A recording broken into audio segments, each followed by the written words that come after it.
Hello students, स्वागत है आपका एजुकेशनल सवेरा चैनल में। अब हम स्टार्ट करने जा रहे हैं conjugate of a complex number. तो conjugate of a complex number को सबसे पहले हम नोटेशन क्या होती है, नोटेशन होती है z के ऊपर एक छोटी सी बार। अगर हम z के ऊपर एक छोटी सी बार लिखेंगे तो उसका मतलब क्या होता है, conjugate of a complex number. तो उसकी वैल्यू क्या होती है कि अगर हमारे पास z है a प्लस आयोटा b, तो हमारे पास z कॉन्जुगेट क्या होगा, जो हमारा इमेजिनरी पार्ट है उसको हम क्या कर देंगे, माइनस से रिप्लेस कर देंगे। जैसे अब यहाँ पे इमेजिनरी पार्ट क्या है b, तो b को रिप्लेस कर दिया माइनस b से, तो हमारे पास उसका कंजुगेट क्या हो जाएगा, a माइनस आयोटा b। अब ये देखो, अगर मेरे पास a प्लस आयोटा b के ऊपर ऐसे बार लिखी हुई है तो इसका मतलब क्या है कि इसका क्या है, कंजुगेट है। तो इसको हम क्या कैसे लिखेंगे, a माइनस आयोटा b करके, b को किससे रिप्लेस कर दिया, माइनस b से। जैसे कि फॉर एग्जाम्पल अगर मेरे पास z क्या है 3 माइनस 2 आयोटा है, तो z बार क्या होगा, जो इमेजिनरी पार्ट है उसको नेगेटिव से रिप्लेस कर दो। यहाँ पे क्या है इमेजिनरी पार्ट -2, तो उसको किससे रिप्लेस कर दो, 2 से रिप्लेस कर दो। तो मेरे पास तो z कंजुगेट की वैल्यू क्या आ जाएगी, 3 प्लस 2 आयोटा। ओके, सिंपल है कंजुगेट। अब मेन जो पॉइंट है वो क्या है, कंजुगेट की प्रॉपर्टीज की। कंजुगेट की प्रॉपर्टीज क्या क्या होती हैं, तो कंजुगेट की प्रॉपर्टीज देखने के लिए सबसे पहली प्रॉपर्टी क्या होती है कि z और z कंजुगेट, अगर z को z कंजुगेट से मल्टीप्लाई करेंगे तो दोनों की जो प्रोडक्ट होगी वो क्या आएगी, हमेशा रियल नंबर आएगी, क्योंकि a भी क्या है, रियल नंबर, b भी क्या है, रियल नंबर। तो दोनों की स्क्वायर की एडिशन जो होगी वो क्या होगी, हमेशा रियल नंबर आएगी।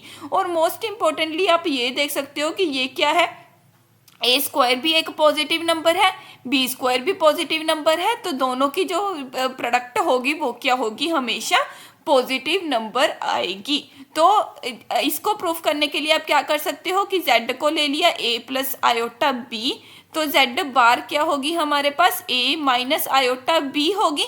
अब अगर इन दोनों को प्रोडक्ट किया, z इंटू जेड बार किया, तो हमारे पास क्या आएगा, a plus iota b into a minus iota b, and therefore ये क्या हमारे पास फॉर्मूला बन रहा है, a minus A plus B into A minus B का फॉर्मूला बन रहा है। तो उसकी वैल्यू क्या होगी, a square minus iota b का होल स्क्वायर। इसको हम क्या लिख सकते हैं, a square minus iota square b square. Iota square की वैल्यू क्या होती है, -1, तो ये क्या बन जाएगा, a square minus -1 b square. तो इसको हम क्या लिख सकते हैं, a square plus b square, जो कि क्या है, रियल नंबर है और क्या है, पॉजिटिव क्वांटिटी है। ओके, अब देखो कि अगर ये वाली वैल्यू अगर z इंटू जेड बार जो है वो किसके इक्वल आ जाए, 0 के इक्वल आ जाए, तो हमारे पास क्या होगा कि a square plus B square किसके इक्वल आएगा, 0 के इक्वल आएगा। और दो रियल नंबर्स की स्क्वायर का sum of square of real numbers will be 0।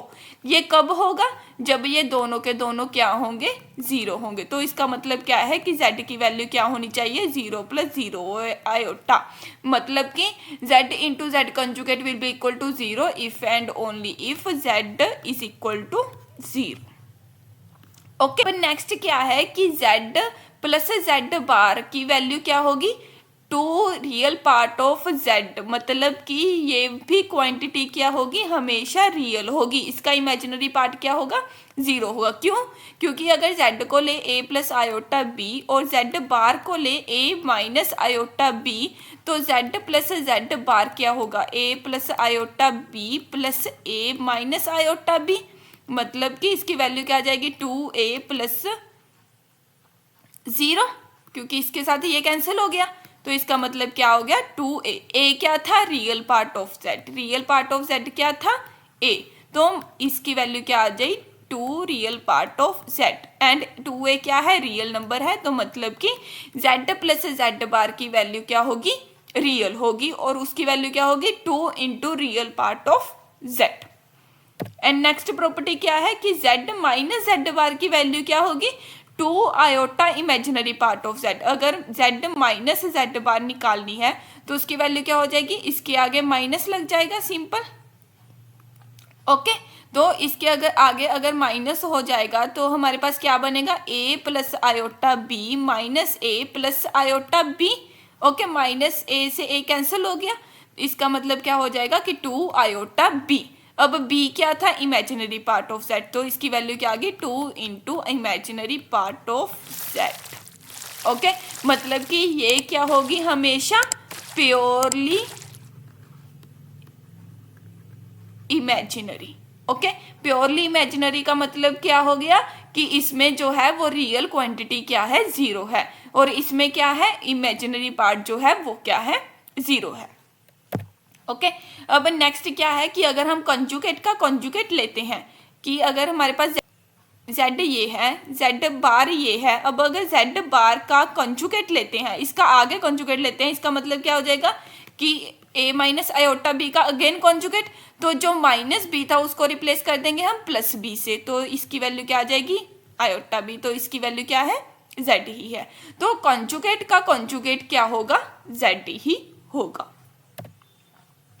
Next property क्या है कि अगर z plus Z bar is equal to 0 है, तो z क्या है हमारा, प्योरली इमेजिनरी नंबर है। प्योरली इमेजिनरी नंबर होने का क्या मतलब है कि अगर z is equal to a plus iota b है तो a की वैल्यू क्या होगी, 0 होगी। अगर z प्लस जेड बार क्या है, 0 है। क्यों, क्योंकि ये देखो यहां से इसको हम यूज कर सकते हैं। वो कैसे करेंगे कि z प्लस जेड बार की वैल्यू क्या थी, 2 into real part of z। Okay, अगर इसकी value 2 into real part of z थी तो इसका मतलब क्या हो जाएगा कि 2 into real part of z क्या हो जाएगा, 0 हो जाएगा। तो इसका मतलब क्या हो जाएगा कि real part of z will be equal to 0। तो अगर किसी कॉम्प्लेक्स नंबर का a प्लस आयोटा b का रियल पार्ट ही 0 होगा तो वो किसके टाइप का होगा, आयोटा b टाइप का। तो ये होते हैं प्योरली इमेजिनरी नंबर, मतलब कि इसमें रियल पार्ट जो है वो क्या है, 0 है। सिमिलरली अगर z minus Z bar is equal to 0 है तो इसका मतलब क्या है कि इमेजिनरी पार्ट ऑफ z क्या है, 0 है। तो ये जो नंबर हो जाएगा वो क्या हो जाएगा, प्योरली रियल नंबर, मतलब कि z की वैल्यू क्या होगी, a ही होगी, जो कि क्या है, रियल नंबर है।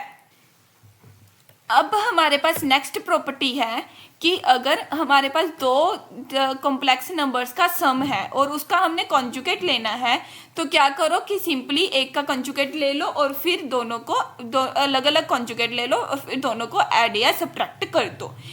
इसको प्रूव करने के लिए हम क्या कर सकते हैं कि अगर z1 को ले लिया a प्लस आयोटा b और z2 को क्या ले लिया, c plus iota d। Okay, तो हमारे पास z1 प्लस z2 की वैल्यू क्या आएगी, a plus C plus iota into B plus D. Okay, अगर ये माइनस है तो यहाँ पे क्या आ जाएगा, माइनस साइन आ जाएगा। अगर इनकी कॉन्जुगेट लें हम तो इसकी कॉन्जुगेट क्या हो जाएगी, बस यहाँ पे जो प्लस का साइन है ये किस में कन्वर्ट हो जाएगा, माइनस में। तो इसकी वैल्यू क्या आ जाएगी, a plus minus C minus iota b plus minus D. तो अब हम आगे करके देखते हैं कि आगे इस पार्ट की वैल्यू क्या आएगी, z1 बार प्लस माइनस z2 बार की वैल्यू क्या आएगी। तो अगर इसकी वैल्यू निकालनी है तो हम क्या करते हैं, z1 बार की वैल्यू सब्स्टिट्यूट कर दो सबसे पहले। इसकी वैल्यू क्या है, a minus iota b plus minus z2 बार की वैल्यू क्या हो जाएगी, c minus iota d। Okay, अब अगर इनके रियल पार्ट्स को कंबाइन किया तो रियल पार्ट्स अलग कंबाइन हो जाएंगे, माइनस दोनों में से माइनस कॉमन, आयोटा कॉमन ले लो, b और इमेजिनरी पार्ट्स अलग से कंबाइन हो जाएंगे। तो हमारे पास ये क्या है, रिजल्ट बिल्कुल ही सेम टू सेम आते हैं। ओके, इसको हम जनरल वे में जनरल वे में क्या लिख सकते हैं कि z1 plus minus z2 plus minus z3 and so on up to zn times भी अगर हम कॉम्प्लेक्स नंबर्स को ऐड कर रहे हैं तो उसके कॉन्जुगेट की वैल्यू क्या हो जाएगी, सिंगल एलिमेंट की कॉन्जुगेट। ओके, सिमिलरली अगर हमारे पास दो कॉम्प्लेक्स नंबर्स का प्रोडक्ट है, प्रोडक्ट का हमने कॉन्जुगेट लिया, तो वो क्या आ जाएगा, सिंगल नंबर का कॉन्जुगेट इंटू दूसरे नंबर का कॉन्जुगेट। और इन जनरल वे में इसको भी हम क्या लिख सकते हैं, अगर z1 into z2 into z3 into z4 into so on up to zn किया, तो उसका कॉन्जुगेट की वैल्यू क्या आ जाएगी, z1 का कॉन्जुगेट इंटू z2 का कॉन्जुगेट इंटू z3 का conjugate and so on up to zn का कॉन्जुगेट। ओके इसको भी आप वही वाला मेथड यूज करके प्रूफ कर सकते हो कि z1 इंटू z2 की वैल्यू क्या आती है हमारे पास, AC minus BD plus iota AD plus BC, ये आती थी ना। तो इसको आप क्या करो, कॉन्जुगेट ले लो दोनों तरफ, तो दोनों तरफ कॉन्जुगेट लेके हमारे पास क्या आ जाएगा, AC minus BD minus iota AD plus BC। Okay तो z1 इंटू z2 बार की वैल्यू निकालेंगे तो उसकी वैल्यू क्या आएगी, A minus iota B into C minus iota D, इसकी वैल्यू क्या आ जाएगी, AC minus iota AD minus iota BC plus iota square BD, iota square की वैल्यू क्या हो जाएगी, -1। ओके तो इसकी वैल्यू भी क्या आ जाएगी, AC minus BD minus iota AD plus BC, same to same. Done. अब नेक्स्ट प्रॉपर्टी क्या है, डिवीजन के केस में, कि अगर हमने दो के डिवाइड की कॉन्जुगेट लेनी है तो उसको हम क्या लिख सकते हैं, z1 बार अपॉन z2 बार। इसको प्रूव करने के लिए आप क्या कर सकते हो कि z1 अपॉन z2 को क्या कर दो, z1 into 1 upon z2। Okay 1 upon z2 जो है वो भी एक तरह के कॉम्प्लेक्स नंबर ही होता है, तो हम इन दोनों की कंजुगेट लेने के लिए हम क्या कर सकते हैं, z1 का कंजुगेट इंटू 1 अपॉन z2 का कंजुगेट। तो इसी तरह से हम इसको क्या कर सकते हैं, z1 का कंजुगेट डिवाइडेड बाय z2 का कंजुगेट। ओके अब नेक्स्ट जो है, नेक्स्ट क्या है कि अगर हमने हमारे पास z रेस्ट पर n का कॉन्जुगेट लेना है तो आप क्या करो कि पहले कॉन्जुगेट ले लो, फिर क्या ले लो, पावर ले लो। इसको प्रूव करने के लिए भी आप मल्टीप्लिकेशन का यूज कर सकते हो। z रेस्ट पर n को क्या लिख सकते हैं, z into Z into Z into Z so on up to z कितने टाइम्स, n टाइम्स। तो अगर हमने इसकी कॉन्जुगेट लेनी है तो हम इसको क्या लिख सकते हैं, अलग अलग एलिमेंट की conjugate, so on up to z bar कितने टाइम्स, n टाइम्स। तो इसका मतलब क्या हो जाएगा कि z बार रेस्ट पर n। डन। नेक्स्ट क्या है, ये बहुत बार यूज होती है हमारी प्रॉपर्टी, इसको हम क्या लिखते हैं कि z1 इंटू z2 का conjugate plus z1 conjugate into z2 की वैल्यू क्या होगी, 2 into real part of z1 conjugate z2।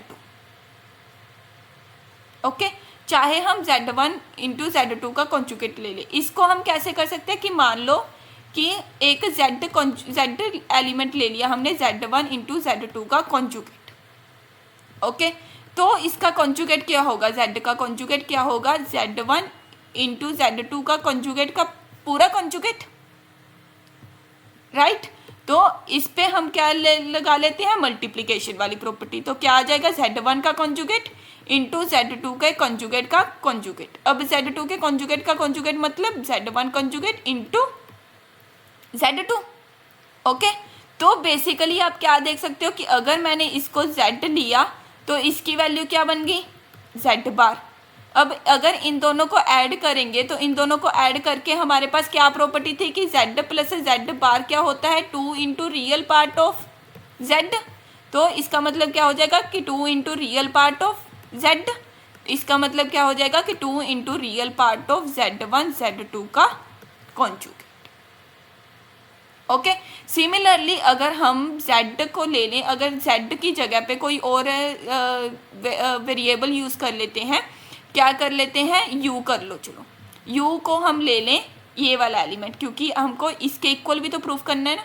z1 conjugate z2 use कर लें, ठीक है। तो u का कॉन्जुगेट क्या हो जाएगा, z1 का कॉन्जुगेट z2 का कॉन्जुगेट का होल कॉन्जुगेट, और इसकी वैल्यू क्या आ जाएगी, z1 का कॉन्जुगेट इंटू z2 का कॉन्जुगेट। इसकी वैल्यू क्या आ जाएगी, Z1 इंटू Z2 का कॉन्जुगेट। मतलब कि अगर ये वाली वैल्यू u है तो ये वाली वैल्यू क्या हो जाएगी, u कॉन्जुगेट। तो u प्लस u कॉन्जुगेट की वैल्यू क्या हो जाएगी, 2 real part of u, and real part of u क्या है हमारे पास, Z1 इंटू Z2, Z1 का कॉन्जुगेट इंटू Z2। डन। तो ये वाले पार्ट को आप इस तरह से प्रूफ कर सकते हो। अब नेक्स्ट हम इसी के रिलेटेड कुछ क्वेश्चंस करते हैं। क्वेश्चन में सबसे पहला क्वेश्चन क्या है हमारे पास कि x एंड y की वैल्यू फाइंड करनी है, ताकि हमारे पास ये वाला जो पूरा का पूरा टर्म है, ये वाला कॉम्प्लेक्स नंबर है, वो क्या हो, इसका कॉन्जुगेट हो। कहा हुआ है ना कि such that these two complex numbers are complex conjugate of each other. Complex conjugate of each other मतलब अगर ये Z1 है, अगर ये Z2 है, तो क्या है, Z1 is equal to Z2 का कॉन्जुगेट है। या फिर हम क्या कर सकते हैं कि Z1 का कॉन्जुगेट किसके इक्वल है, Z2 के।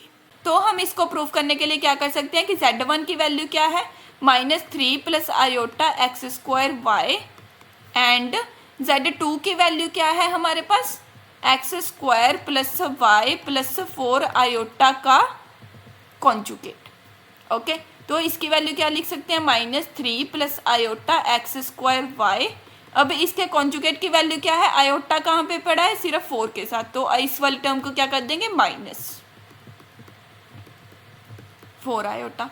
अब दो कॉम्प्लेक्स नंबर्स इक्वल कब होते हैं, जब रियल पार्ट रियल के इक्वल हो, इमेजिनरी पार्ट इमेजिनरी के इक्वल हो। मतलब कि एक्स स्क्वायर प्लस वाई किसके इक्वल होना चाहिए, -3 के, और एक्स स्क्वायर वाई किसके इक्वल होना चाहिए, -4 के। ओके, इसमें से एक्स स्क्वायर की वैल्यू निकालेंगे तो क्या आएगी हमारे पास, -3 माइनस वाई। ओके, तो इसमें सब्स्टिट्यूट कर दो, -3 minus Y into Y is equal to -4। तो हमारे पास क्या वैल्यू आ गई, -y square -3y is equal to -4, and इसको क्या लिख सकते हैं, y square plus 3y -4 is equal to 0। अब इसको क्या लिख सकते हैं हम, y square plus 4y minus 1y -4 is equal to 0। तो इसके फैक्टर्स क्या आ गए, y plus 4 and y minus 1 is equal to 0, means y is equal to -4 and y is equal to 1।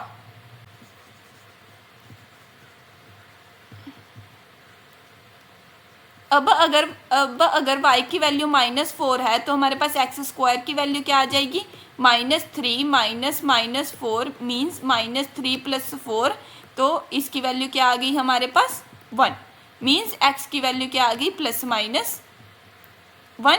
तो हमारे पास एक सोल्यूशन क्या आ गया, x is equal to 1, y is equal to -4 and x is equal to -1, y is equal to -4। ये दो pairs आ गए।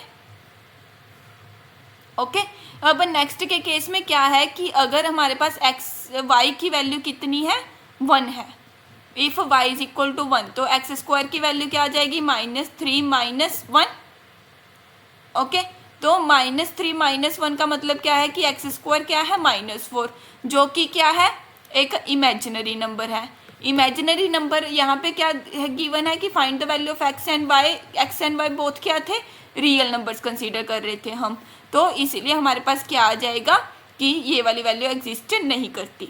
तो इसीलिए हमारे पास क्या सोल्यूशंस आ जाएंगे, सिर्फ 1, -4 एंड -1, -4 आर टू सॉल्यूशंस। अब नेक्स्ट क्वेश्चन क्या है कि हमने इसका इमेजिनरी पार्ट निकालना है। तो इमेजिनरी पार्ट निकालने के लिए सबसे पहले इस टर्म को ही ध्यान से देखो।